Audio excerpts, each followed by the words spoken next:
अगर हम युद्ध भूमि में इकट्ठे हुए योद्धाओं की, खास तौर पर पांडवों की अगर पृष्ठभूमि को देखें, महाभारत की पूर्ण पृष्ठभूमि को देखें, तो हम देखेंगे कि पांडवों ने बहुत अधिक मुश्किलों का सामना किया। बचपन में वो अपने पिता पांडु, कुंती और मद्री के साथ, अपनी दोनों माताओं के साथ ये पांचों पांडव वन में रहे। फिर गुरुकुल में चले गए और उसके बाद थोड़ा सा राज्य भोगने के बाद वो फिर वनवास चले गए। अनंत समस्याओं को उन्होंने देखा, उनका सामना किया, और ऐसा माना जाता है कि समस्याओं का सामना करके हमारा व्यक्तित्व परिपक्वता की ओर चला जाता है।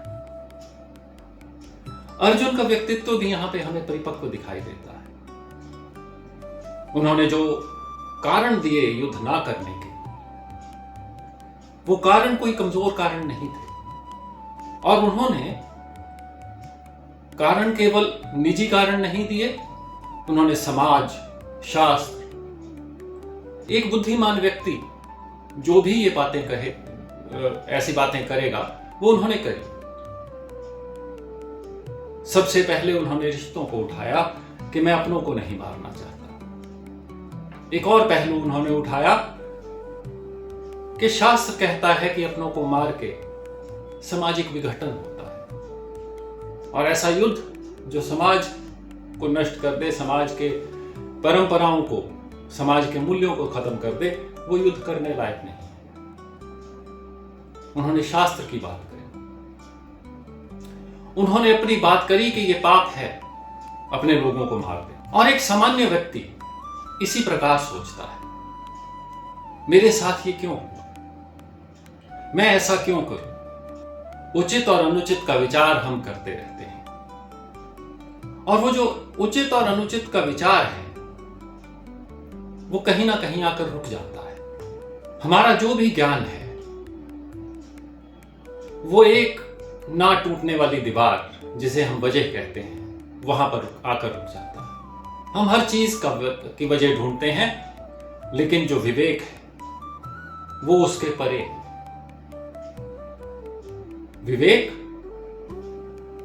उन वजहों से आगे चला जाता है और वहां पर जाके एक अनंत रोशनी हमें देता है। आज की तारीख में जब लोग महाभारत की बात करते हैं, या अगर हम बात करें कि हिंदुत्व में, सनातन में ईश्वर की बात करते हैं, तो सनातन में एक बहुत आवश्यक चीज यह है कि हम सवाल उठाते हैं। रामायण में भगवान राम पर सवाल उठाए गए, आज की तारीख में भगवान कृष्ण पर अनेक लोग सवाल उठाते हैं, और ये सवाल उठाए जाना आवश्यक भी है। इससे जो धर्म है वो निरंतर बेहतर होता जाता है, और वो होना परम आवश्यक है। अगर हम अपने धर्म पर, अपनी परंपराओं पर सवाल नहीं उठाएंगे, तो हमारा धर्म आगे बढ़ना बंद कर देगा, और वो ऐसा धर्म बन जाएगा जहां पे हमारी सहनशीलता समाप्त हो जाएगी, और ऐसा हमें नहीं करना है। लेकिन जब भी हम सवाल उठाएं, हम महाभारत में भी सवाल उठाते हैं कि इतने लोगों को मारकर क्या फायदा। भगवान कृष्ण ये युद्ध रोक सकते थे, वो तो ईश्वर थे, फिर रोका क्यों? हम अपने लिए सवाल उठाते हैं, मेरे साथ ऐसा क्यों हुआ, मेरे परिजनों के साथ ऐसा क्यों हुआ। बुरे लोग तो आगे बढ़ते जा रहे हैं। ऐसे सवाल बहुत आवश्यक है, लेकिन ये सवाल तभी पूछे जाने चाहिए जब हम संदेह से परे, हम जवाब देने वाले पर संदेह नहीं कर रहे, बल्कि हमने समर्पण कर दिया है। हम सवाल उसकी परीक्षा के लिए नहीं कर रहे, हम सवाल ज्ञान की खोज के लिए कर रहे हैं। ये वैसे ही है जैसे हम अपने पाठशाला में अध्यापक से सवाल करते हैं। हम अध्यापक की परीक्षा नहीं लेते।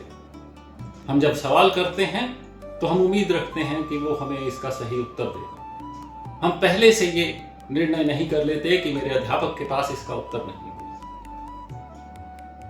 जब सवाल इस मंशा से पूछा जाए कि आइए देखते हैं क्या तुम मुझे सिखा सकते हो, तो हम सीखने की स्थिति में हैं ही नहीं।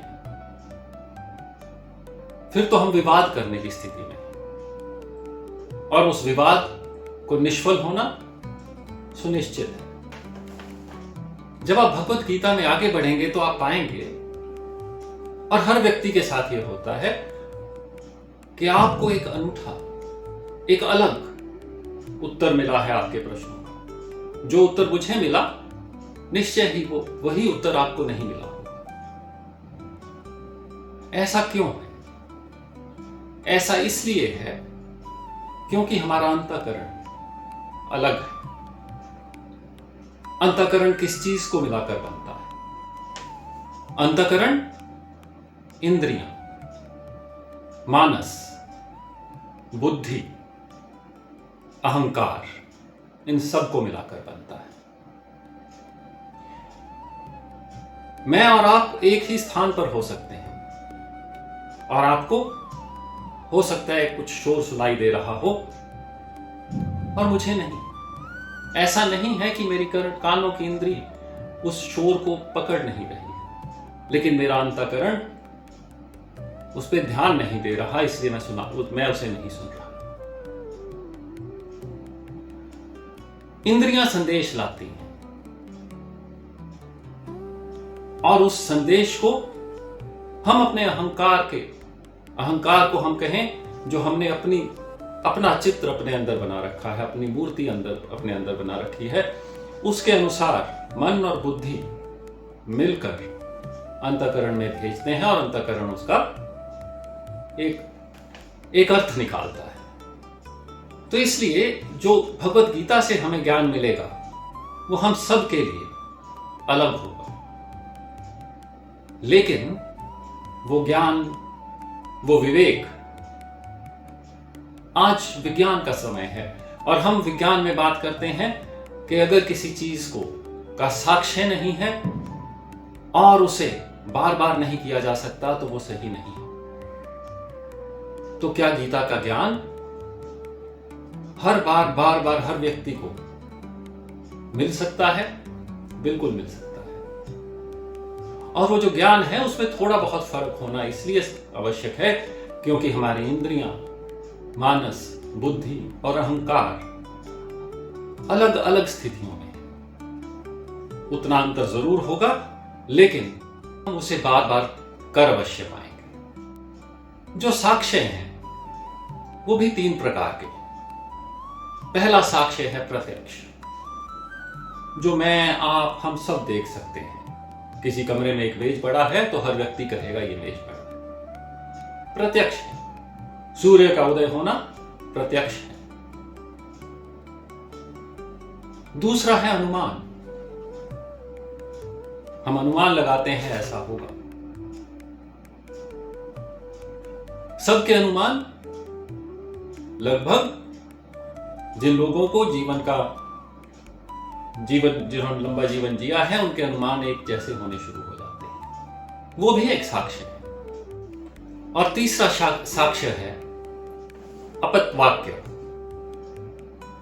दूसरों द्वारा बताई गई ऐसी चीज जो हम भी कर सकते हैं, जो हमारी पहुंच से दूर नहीं है। और इसी ज्ञान को, ऐसा ज्ञान अर्जित करने के लिए सबसे पहले हमें समर्पण करना होगा। बिना समर्पण के इस प्रकार का ज्ञान पाया नहीं जा सकता। और निश्चय ही